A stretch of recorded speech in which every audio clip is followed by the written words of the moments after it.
교독합니다. 누가복음 3장 15절에서 22절 말씀 교독합니다. 15절을 제가 먼저 봉독합니다. 백성들이 바라고 기다림으로 모든 사람들이 요한을 혹 그리스도가 신가 심중에 생각하니 요한이 모든 대답하여 이르되 나는 물로 너에게 세례를 받으거니와 어떤 눈물이 많으시니가 오시나니 나는 그의 신발끈을 털기도 감당하지 못하겠느니라. 그는 성령과 불로 너희에게 세례를 부으실 것이요 손에 티를 들고 자기의 다장마당을 정하게 하사 알곡은 모아 곳간에 들이고 쭉정이는 꺼지지 않는 불에 데우시리라. 또 그가 밖에 여러 가지로 금하여 백성이 좋은 소식을 전하였으나 분봉왕 헤롯은 그의 동생의 아내 헤로디아의 일과 또 자기가 행한 모든 악한 일로 말미암아 요한에게 책망을 받고 그 위에 한 가지 악을 대하여 요한을 오게 가느니라. 백성이 다 세례를 받을새 예수도 세례를 받으시고 기도하실 때에 하늘이 열리며 성령이 비둘기 같은 형체로 그의 위에 강림하시더니 하늘로부터 소리가 나기를 너는 내 사랑하는 아들이라 내가 너를 기뻐하노라 하시니라. 아멘. 오늘 누가복음 3장 15절에서 22절까지의 말씀을 가지고 설교할 제목은 물세례 그리고 성령과 불이라고 이렇게 제목을 잡았습니다. 물세례. 세례 요한이 물로서 요단강에서 유대인들에게 이스라엘 백성들에게 회개하라 그러면서 세례를 주었습니다. 그리고 성령과 불로서 예수님께서 세례를 주신 것입니다. 왜요? 아니 그걸 왜요? 얼굴이 아니야. 내 얼굴이? 됐어요? 됐어요? 예, 됐어요. 네. 그리 되신 것이죠. 그렇습니다. 그렇다면 오늘 본문 말씀을 함께 은혜를 나누고자 합니다. 태평양 전쟁이라고 한 80여 년 전에 있었습니다. 일제시대에 있죠. 우리가 해방되기 전에 그때는 미국을 공격한 것을 태평양 전쟁이라고 하는데 미국의 그 진주만을 공격을 했었습니다. 그런데 미국은 이를 사전에 감지해서 사고를 미연에 방지할 수도 있었었는데 항공모함들은 그래도 다행히 그 항구의 부지 안에서 항공모함들은 파손되지 않았다고 해요. 그런데 미국의 국방부 내에서는 2주 전에 일본이 진주만을 공격하기 전에 그런 정보를 알았다는 것이요. 그런데도 기습을 대비하지 못했다는 것은 왜 그랬습니까? 그때 당시에 태평양 함대의 총사령관은 그런 정보를 귀 기울여 듣지 않았다는 것이죠. 약 2주 전에 일본이 미국을 공격할 것이다. 진주만을 공격할 것이다. 왜냐하면 진주만에 많은 항공모함과 많은 군사의 이 무기들이 있기 때문에 거기를 공격할 것이라는 정보를 얻었지만은 그것을 신뢰하지 않았다는 것이죠. 무슨 소리야? 일본이 어떻게 미국까지 진주만까지 올 수가 있어? 그들의 항공기는 낙후했고 도저히 여기까지 못 온다. 이제 그렇게 한 겁니다. 결국에는 그런 경고와 간접된 정보, 그런 징후를 간과하게 했던 때문에 미국은 진주만을 공격당한 겁니다. 이렇게 자기 생각에 사로잡혀서 외골수에 빠져서 어떤 정보나 다른 사람의 말을 듣지 않는 것을 확증 편향이라고 말을 합니다. 미국을 상대로 일본의 전쟁을 일으킬 생각이 없다는 것을 확신하는 것입니다. 그런 사람들은, 그런 확신 편향을 가진 사람들은 다른 사람의 말을 절대로 듣지 않습니다. 본인이 자기가 확신하고 있기 때문에 우리가 아무리 외면한다고 해도 진실이 달라지는 건 없습니다. 그런데 그 진실을 얘기해 주는 사람을 믿지 못하고 귀담아 듣지 않는다면 이런 큰 난처한 일을 당할 수가 있다는 것을 우리는 알 수가 있는 것입니다. 이스라엘 백성들이 그랬던 것입니다. 세례요한이 예수님이라고 생각을 했습니다. 그들은 메시아 그리스도 우리 민족을 구원해 줄 그 메시아를 기다렸습니다. 그리고 요한 자신은 그렇게 않다는 것을 알고 있었지만은 그들은 요한이 메시아일 거야, 그가 그리스도일 거라는, 그래서 요한 앞에 가서 다 세례를 받고 회개하고 그들은 그랬습니다. 세례 요한은 그러나 겸손했습니다.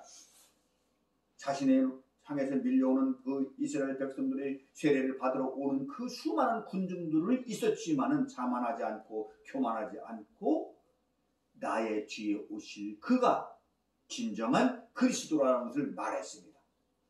그렇다면 오늘 본문을 통해서 우리를 깨우쳐주는 것은 무엇인가 함께 살펴보도록 하겠습니다.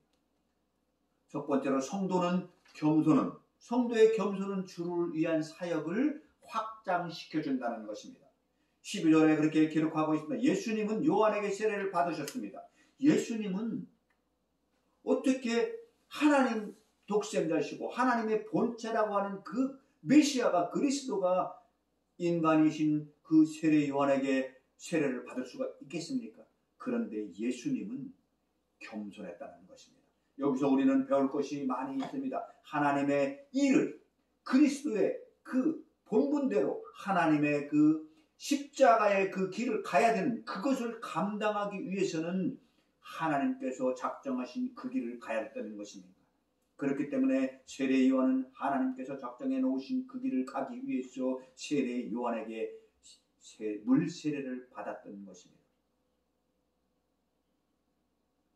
요한에게 세례를 받은 많은 사람들이 요한이 그리스도라고 생각할 수밖에 없는 여러 가지 그 당시의 사이사 현상이 있었습니다. 심지어 요한 자신도 자기가 세례를 베풀 자격이 있는가라고 의심할 정도였습니다. 그래서 자신에게 나오는 예수님을 만류했습니다. 아니 어떻게 그리스도가 예수님이 나에게 세례를 받으러 오십니까? 오히려 내가 예수님한테 세례를 받아야 되는데 라고 말했습니다. 그때 예수님은 이렇게 말했습니다. 허락하라. 우리가 이와 같이 하여 모든 의를, 하나님의 의를 이루는 것이 합당하다고 했습니다. 그래서 요한은 예수님에게 세례를 주게 되는 것입니다. 세례 요한이 6개월 먼저 예수님보다 태어났습니다. 예수님하고 친척이었습니다. 그런데 그 세례 요한은 사명은 예수님이 오실 길을 예비하는 자였습니다. 그는 묵묵히 겸손하게 예수님의 오실 길을 예비했습니다. 여기서 우리 성도는 이 세상에서 무엇을 힘써야 하고 어떤 처신으로 살아야 되는 것을 배우게 되는 것입니다. 우리가 최우선적으로 힘쓰고 살아야 될 것은 모든 사람에게 그리스도를 증거하게 하는 것을 말하는 것입니다. 우리는 그래서 그리스도가 구세주이심을, 메시아이심을, 하나님의 아들이시고 하나님의 본체이심을 증거하는 삶을 살아가는 것입니다. 이것이 성도의 본분이라는 것입니다. 우리는 세례 요한을 통해서 그가 순교하기까지 예수님의 길을 예비하셨다는 것을 우리는 알게 됩니다. 당시 로마의 침탈로 그 이스라엘 백성들은 가진 고난을 고초를 겪는 그런 시대였습니다. 유대인들에게 왕은 백성들을 위하지 않고 오히려 많은 것들을 착취해서 로마 정부에 참 아부하는 그런 상태였었습니다. 그래서 그들은 서민들과 그 깨어있는 자들은 메시아 그리스도를 간절히 기다렸던 시대입니다. 두 번째로 예수님은 성령과 불로 세례를 베풀어 주신다고 했습니다. 요한은 물로서 세례를 베풀었으나 예수님은 성령과 불로서 세례를 베풀었습니다. 우리 17절 한번 다 같이 읽어볼까요? 17절 시작. 손에 길을 들고 자기 다장마당을 정하게 하사 알곡은 모아 곡간에 들이고 쭉정이는 꺼지지 않는 불에 데우시리라. 그랬습니다. 쭉정이는 불에 탄다고 했습니다. 불에 탄다고.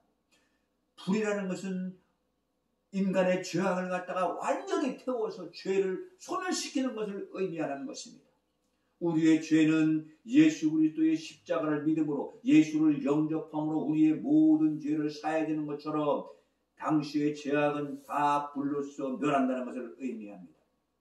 성령이 임하시면 알곡과 쭉정이가 구분된다는 것입니다. 우리에게 성령이 임하시면 모든 죄는 불로 태워지고 그리고 진짜 하나님의 자녀가 되는 알곡과 그렇지 않은 가짜인 쭉정이가 구분이 된다는 것을 말씀하고 있는 것입니다. 세례는 그런 것을 의미하는 것입니다. 세 번째로 죄를 회개하지 않으면 종국에는 주님의 대적자가 된다고 했습니다. 본문에 나오는 헤롯 분봉왕이었습니다. 분봉왕이라는 것은 그 왕이 한 사람만 있는 것이 아니고 로마 정부에서 파송한 지역적인 왕을 말해요. 갈릴리 지역의 한 지역의 작은 왕이라는 것이죠. 유대인이 갈릴리 지방만 있는 게 아니라 전 지역이 넓게 흩어져 있지만 갈릴리 지역만 맡은 분봉왕. 지금으로 말하면 우리나라로 말하면 도지사 정도로 된다는 거예요. 서울시는 특별시의 시장은 로마가 지정한, 직할로 지정한 그런 것이고 갈릴리는 저 시골에 있는 그런 지역에 있는 헤롯은 분봉왕이 했었다는 것이죠. 그것을 말하는 거예요. 분봉왕 헤롯. 그런데 그 분봉왕 헤롯은 아주 난잡한 생활을 했다는 것입니다. 본문에 나오는 헤로디아는 사실은 동생입니다. 이복 동생이고 또 조카이면서 또 이복 동생인 빌립의 아내였습니다. 그런데 본처와 헤어지고 강제로 이혼을 하고 그를 아내로 취했습니다. 그러니 왕이 돼가지고서 말이죠. 조카이면서 동생의 아내를 취했으니 얼마나 부도덕한 그런 사람이었습니까?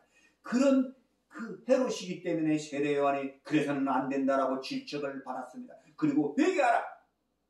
너의 그 부도덕한 그런 것을 회개하라. 왕으로서 말이야 이 갈릴리 지방의 분봉왕으로서 어떻게 유대인의 왕으로서 말이야 갈릴리 지방의 왕으로서 그렇게 하느냐 질책을 받았습니다. 그래서 헤롯이 엄청 비호했습니다. 그리고 헤로디아는 그 아내는 자기가 부정한 여자이기 때문에 얼마나 또 세례 요한을 미워했겠습니까? 그래서 결국에는 그는 미움과 회개하지 못하고 그런 것 때문에 결국에는 그 세례 요한을 목을 자르게 되는 것입니다. 목을 자르게 되는 것은 그 생일날, 헤롯의 생일날 그 헤로디아의 그 데려온 딸 춤을 춥니다. 요란하고 음란한 춤을 출 때에 그 춤추는 걸 막 칭찬했습니다. 그리고 너의 생일 선물로 춤을 추면 너 선물을 뭘 줄까 그랬더니 엄마가 했습니다. 헤로디아가. 아빠가 저 왕이 너에게 만약에 선물을 무엇을 주냐고 물어보면은 세례 요한의 목을 달라고 그러라 그랬어요. 그 생일 선물로 그래서 결국에는 그 세례 요한의 감옥 속에 있는 목을 잘라다가 쟁반에다 받쳐가지고 죽게 되는 그런 아주 악한 왕이었었습니다. 왜 그렇게 됐습니까? 세례 요한이 회개하라고 했었을 때 회개하지 않고 그 죄가 점점 예수님을 대적하는 자가 되었다는 것입니다. 우리는 회개해야 될 때에 자그만 죄를 회개하지 않을 때 이렇게 예수 그리스도를 대적하는 자가 된다는 것을 본문을 통해서 우리는 깨닫게 됩니다. 네 번째로 하나님 앞에 겸손한 자에게는 하늘문이 열린다고 했습니다. 우리 21절 다 같이 한번 읽어볼까요? 21절 시작. 백성이 다 세례를 받을 때 예수도 세례를 받으시고 기도하실 때에 하늘이 열리고 예수님의 세례 요한에게 물세례를 받으시고 기도했습니다. 그럴 때 하늘문이 열렸다고 했습니다.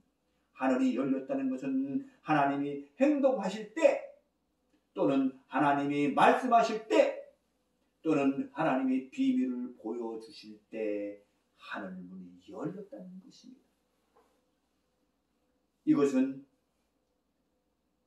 우리 인간들과 신령한 교제를 하나님이 나누시기 위해서 구원의 은총을 주신다는 것을 말하는 것입니다. 그렇습니다. 이제 그리스도 안에서 인류에게 하늘의 은혜가 구원의 은혜가 하늘의 비밀이 하늘의 문이 열렸다는 것을 말합니다. 우리는 여기서 한 가지 귀중한 교훈을 얻게 됩니다. 즉 하나님은 당신 앞에서 겸손한 자들에게 하늘의 문을 열어주신다는 것을 말합니다.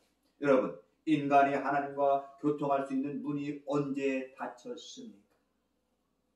그것은 하나님이 이 땅을 창조하시고 첫 번째 인간인 우리의 조상인 아담과 하와가 에덴 동산에서 창조주와 피조물을 구별하시기 위해서 만들어 놓으신 선악과를 먹는 순간에 우리는 닫혀버린 것입니다. 하나님과의 교제가 단절되었던 것입니다. 그래서 영원히 살 수가 없고 죽게 된 것입니다. 그래서 인간만 저주를 받은 것이 아니라 땅도 저주를 받았습니다. 그것이 하나님과의 단절되었던 것입니다. 바로 우리의 조상 아담, 하와가 교만했기 때문에 하나님과 같이 높아지고자 하는 그 교만함 때문에 금단의 열매를 먹게 되고 그랬던 결과 하늘 문이 닫혔던 것입니다. 그런데 예수님께서 세례 요한에게 물세례를 받으시고 기도하실 때 무슨 기도를 했겠습니까? 하나님, 이 세례받는 이 자들이 다 회개할 때에 하나님 그들의 죄를 용서해 주시옵시고 하나님 그들을 위하여 구원받게 하기 위하여 제가 이 땅에서 십자가의 그 고난을 받겠사오니 내가 잘 감당할 수 있도록 하나님이여 순종하게 하여 주옵소서라고 기도하지 않았겠습니까? 그때에 하늘문이 열렸다는 것입니다. 그냥 물로써 이렇게 세례주고 그때 당시 세례는 심수이기 때문에 요단강물에 한번 들어갔다 나오니까 그냥 하늘문이 확 열린 것이 아니고 예수님이 간절한 기도를 했다는 것입니다. 인류를 구원하시기 위한 그 기도를 하나님이 들으시고 순종하는 모습을 보시고 하늘의 문을 열었다는 것을 우리는 깨닫게 됩니다. 21절에 백성이 다 세례를 받을 때 예수도 세례를 받았다고 했습니다. 이것은 그때 당시에 유대교, 하나님의 말씀을 믿고 따랐던 그 민족들의 좋은 풍습대로 예수님도 그 말씀 속에서 예언의 성취로 오셨기 때문에 그것을 지켰다는 것을 의미합니다.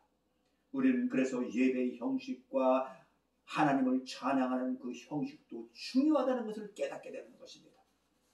각자 기도하고 각자 인격적인 예수님 하나님을 만날 수 있습니다. 그러나 예배하는 공동체의 그 예배의 형식도 중요하다는 것을 우리는 알게 되는 것입니다. 여기서 우리는 인생의 승리의 비결을 배우게 됩니다. 남보다 높아지고 강하게 되는 것은 인생의 승리의 요건입니다. 이 요건이 충족되었을 때 그건 언제입니까? 겸손해지었을 때 그리고 하나님 말씀에 순종했을 때 그렇게 된다는 것입니다. 하나님이 교만한 자를 물리치시고 겸손한 자에게 은혜를 베풀어 주신다고 했습니다. 주 앞에서 낮추라 그리하면 주께서 너를 높여 주시리라고 말씀하십니다. 다섯 번째로 의롭고 선한 기도를 하는 성도에게 응답의 하늘의 문이 열렸다고 했습니다. 22절 우리 함께 읽어볼까요? 22절 시작. 성령이 비둘기 같은 형태로 그에게 강림하시더니 하늘로부터 소리가 나기를 너는 내 사랑하는 아들이라 내가 너를 기뻐하노라 하시니라. 그렇습니다. 너는 내 사랑하는 아들이라 내가 너를 기뻐한다고 하셨습니다. 사랑하는 성도 여러분, 예수님이 이와 같은 기도가 하나님의 기쁜 응답을 받는 선하고 의로운 기도였었습니다. 그 나라와 그의 의를 위한 기도, 하나님 아버지의 뜻을 이루고자 간절히 드리는 예수님의 기도. 한국교회는 기도 많이 하는, 전 세계적으로 보면은 열심히 기도하는, 기도 많이 하는 그런 민족입니다. 새벽기도가 있는 나라가 거의 없습니다. 금식기도, 금식하면서 또 철야기도, 심야기도, 또 작정기도, 릴레이기도, 기도에 이런 거 참 많이 붙입니다. 그러나 과연 하나님 아버지를 기쁘시게 하는 기도는 얼마나 되겠습니까? 그리고 얼마나 많은 기도의 응답을 받겠습니까? 기도는 많이 하고 열심히 했지만 하나님의 응답이 없다면 기도의 의미가 과연 있을까요? 여러분, 우리는 기도를 할 때 하나님이 기뻐하시고 응답받는 그런 기도를 해야 될 줄로 믿습니다. 예수님은 그런 기도를 했다는 것입니다. 예수님처럼 하나님 말씀에 순종하고 그 길을 가는 그런 기도, 주님께서 응답하시는 그런 기도, 우리는 그런 성도가 되기를 간절히 축원합니다. 저는 요즘 교회를 개척하는 과정에서 하나님께서 인도해 주시는 것을 체험하고 있습니다. 며칠 전에 우리 용면이도 그 장소를 같이 가보았습니다. 아무것도 준비된 것 없습니다. 재정적으로도 아주 준비된 것 없고 어느 것 하나도 없었습니다. 그러나 한 주간에 있었던 것을 함께 나눈다면 겨우겨우 앰프 하나 준비해가지고 들어가려고 하는데 주중에 동기들한테 이렇게 부탁의 문자를 올렸습니다. 그리고 안양교회에 같이 기도하는 그룹 한 20여 명 되는 것을 또 올렸습니다. 그런데 놀랍게도 동기가 강대상, 아주 깨끗한 강대상을 주겠다고 올렸습니다. 그리고 주방기구도 주겠다고 올렸습니다. 그리고 나서 어젯밤에는 안양교회에 있는 모 목사님한테 전화가 왔습니다. 그 가까운 곳에 교회가 건물이 철거되는데 그 교회의 모든 집기류가 다 있는데 그걸 어떻게 그냥 어떻게 할 수 없는 고민에 있다고. 그래서 중간에 잘 그 교회하고 협력해서 인수인계 받을 수 있도록 해달라고 부탁을 드렸습니다. 기도하고 있습니다. 하나님께서는 이미 여호와 이레 예비해 놓으시고 하나님께서 교회를 세워간다는 것을 체험케 하시는 것입니다. 우리가 겸손하게 주의 일에 말씀에 순종하며 나아갈 때에 교회는 하나님의 교회이고 예수님이 머리이신 교회는 하나님의 말씀대로 순종하는 자들이 모일 때의 역사가 일어난다는 것을 깨닫게 하셨습니다. 그렇습니다. 너희가 내 안에 거하고 내 말이 너희 안에 거하면 무엇이든지 원하는 대로 구하라. 그리하면 이루리라. 요한복음 15장 7절 말씀입니다. 예수 그리스도 안에 내가 거한다면 우리가 구하는 모든 것들은 이 땅에서 이루어진다는 것입니다. 우리가 구할 때에 말로만 예수 안에 있다고 구하는 것이 내 욕심을 세상적인 것을 구한다는 것은 그것은 기도를 잘못하는 것입니다. 예수 안에 있다는 것은 예수님의 뜻이 무엇인지 하나님의 뜻이 무엇인지 분별하며 그렇게 기도한다는 것입니다. 우리 모두는 그런 응답받는 그런 성도, 성숙한 성도의 기도를 하는 우리 모두가 되기를 축원을 합니다. 여섯 번째로 초림하신 예수 그리스도는 비둘기같이 사역을 했다는 것입니다.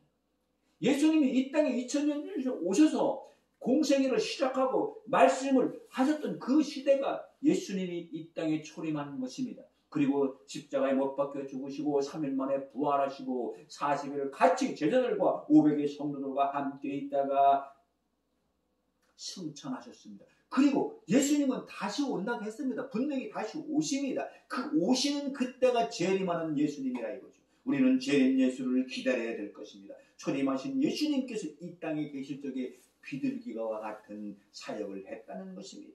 비둘기는 어떻습니까? 우리가 평화의 상징이라고 하지 않습니까? 그리고 평화의 그 소망을 알려주는 노아의 방주 때에 노아가 비둘기와 까마귀를 갖다가 날려 보냈습니다. 그런데 까마귀는 날아오지 않았습니다. 그런데 비둘기는 어떻게 했습니까? 감람나무 새 잎사귀를 물고 왔습니다. 아, 땅이 말랐구나. 새 풀이 초목이 생겼구나라는 것을 알려주는 기쁜 소식, 그 평화의 소식을 알려주는 그 순하고 착한 새라는 것을 의미합니다. 예수님은 비둘기와 같다. 그래서 성령이 임했다고 했습니다. 어떻게 임했다고 했습니까? 비둘기와 같은 형상으로 예수님의 머리 위에 성령이 임재한 것을 우리는 기록을 통해서 보게 됩니다. 그렇습니다. 비둘기와 같은 그런 모습으로 이 땅에서 사역을 했다는 것입니다. 이 땅에서 예수님은 그리스도는 하나님의 심판, 무서운 잘못한 사람을 멸하는 그런 것이 아니라 용서하고 구원하게 하고 그리고 착하고 선하게 병든 자를 고쳐주시고 죽은 자를 살려주시고 굶주린 자들을 배불리게 하는 그런 모습으로 이 땅에서 사역을 했다는 것입니다. 이와 같이 그리스도의 온유한 사역에 대해 성경은 다음과 같이 말씀합니다. 보라, 나의 택한 종 곧 마음이 기뻐하는 바 내가 사랑하는 자로다. 그러면서 상한 갈대를 꺾지 아니하시고 꺼져가는 등불도 끄지 않는 그런 모습으로 이 땅에서 예수님을 사역했다는 것을 말씀하고 있습니다. 그렇습니다. 주님은 마음이 어렸던 것 같습니다. 그래서 성경에는 비둘기는 잘 우는 새라고 표현을 합니다. 주님도 비둘기와 같이 죽은 나사로를 보고 우셨다고 했습니다. 그리고 자기를 배척하고 자기를 십자가에 몰아붙이는 그 유대인들, 그 이스라엘 백성 예루살렘을 보고 슬피 우셨다고 했습니다. 그리고 끝내는 비둘기와 같이 온유하게 대속의 제물로 십자가를 지고 가셨던 것입니다. 여러분, 사랑하는 성도 여러분, 주님께 임하신 성령은 우리에게도 동일하게 지금 이 순간에도 임하고 있다는 사실입니다. 우리도 동일한 성령을 모시고 살고 있다고 그것을 우리는 믿어야 되는 것입니다. 그 성령의 인도하심과 가르침을 받고 산다는 것을 믿어야 되는 것입니다. 그렇다면 우리도 주님처럼 평화와 사랑을 추구하며 살아야 되지 않겠습니까? 그렇습니다. 주님처럼 온유하고 하나님의 뜻 순종하는 삶, 주님처럼 그런 나에게 하나님의 말씀하신 바대로 십자가를 지고 가는 기쁨과 감사함으로 지고 가는 그런 삶을 살아야 되지 않겠습니까? 하나님 말씀에 순종하는 삶, 그런 삶, 비둘기와 같은 삶을 살아가는 것입니다. 마지막으로 우리도 예수님처럼 하나님이 기뻐하시는 자녀들이 되도록 노력을 하십시다. 하나님의 세례를 받으신 그리스도를 향해서 너는 내 사랑하는 아들이라 내가 너를 기뻐하노라 하였습니다. 하나님께서 이 말씀을 하시는 것, 사랑하는 아들아 내가 너를 기뻐한다. 그리스도는 하나님의 기쁨과 상대였습니다. 특별히 여기서 내가 너를 기뻐한다고 했습니다. 이 말의 원어를 찾아보면 그리스도는 하나님의 무한한 기쁨의 대상이라는 것을 말합니다. 무한한 기쁨, 무한대. 여기서 1차적으로 그리스도는 독생자였습니다. 또 하나님의 본체였다고 했습니다. 그런데 그 예수님은 지극히 낮추어 인간이 되시고 자기 생명을 우리 인간의 대성물로 십자가에 죽은 제물이 되었습니다. 사랑하는 성도 여러분, 우리는 그리스도 안에서 다 하나님의 자녀입니다. 따라서 우리도 그리스도와 같이 하나님의 무한한 기쁨의 대상이 되어야 되는 것입니다. 그렇다면 우리가 어떻게 해야 하나님을 기쁘게 하는 자녀가 될 수 있겠습니까? 그것은 우선 그리스도처럼 전적으로 자신을 하나님께 헌신해야 된다는 것입니다. 그러므로 형제들아 내가 하나님의 모든 샤비하심으로 너희를 권하노니 너희 몸을 하나님이 기뻐하시는 거룩한 산제물로 드리라 라고 로마서 12장 1절에 말씀하고 있습니다. 성경은 권면하고 있습니다. 거룩한 산제물로 드리라. 이 땅에서 살아갈 때의 거룩한 산제물이 되라는 것입니다. 예수님처럼 이 땅에서 거룩한 삶을 살아가라는 것입니다. 우리가 예수님처럼 십자가에 못 박혀 죽을 일도 없습니다. 그렇게 할 수도 없습니다. 그런데 그 예수님께서 이미 이룩하신 일을 따라가기만 하면 되는 것입니다. 예수를 영접하고 예수님의 가르침대로 살아가기만 하면 되는 것입니다. 얼마나 예수님께서 우리를 위해서 모든 일을 이렇게 놓으셨습니까? 그러나 예수님은 절대로 악과 타협하지 않았습니다. 의와 진리로 불의와 싸워 이기는 성도들을 기뻐하셨습니다. 그렇다고 해서 그 싸움이 폭력적인 싸움을 말하는 것이 아닙니다. 하나님의 말씀의 의로 온유하면서도 선한 싸움으로 이기라는 것입니다. 그러나 불의와 타협하지 말라는 것입니다. 의와 공평을 행하시는 것은 제사 드리는 것보다 여호와께 기쁜 일이라고 했습니다. 그렇습니다. 의로 불의를 이기고 선으로 악을 이기는 일은 하나님의 자녀로서 마땅한 일인 것입니다. 하나님의 공의를 나타내고 하나님의 진리를 증거하는 일입니다. 실제로 하나님의 자녀 중에 그렇게 사는 사람이 많지 않다는 것이 문제입니다. 하나님의 공의를 지키며 살아가는 그런 우리 모두가 되시기를 예수 그리스도의 이름으로 축원합니다. 예수님처럼 사는 것이 하나님의 영광과 뜻을 이루는 것입니다. 주 영광 비전 교회는 그런 거룩한 의미를 함축하고 있습니다. 주님의 영광을 위해서 꿈과 소망을 가진 그런 비전을 가지고 세워져 가는 교회. 이제 곧 1월 중으로 주 영광 비전 교회는 예배를 정한 곳에서 하나님께서 허락한 곳에서 드려지게 될 것입니다. 그곳에서 복음을 기다리는 굶주리고 힘들어하고 그 영혼이 피폐해진 영혼들을 향해서 복음을 전하는 그런 축복된 교회가 되기를 함께 기도하며 나아갑시다. 기도하겠습니다. 사랑의 하나님 감사합니다. 물세례를 받으신 예수님께서 성령과 불로서 세례를 주신다고 했사오니 그 성령과 불로 세례를 주신 그 예수님께 우리는 모두 다 예수 그리스도의 제자로서 이 땅에서 살아갈 때에 복음을 전하게 하여 주옵소서. 성령의 충만함으로 살아가게 하여 주옵소서. 감사드리며 예수님의 이름으로 기도하옵나이다.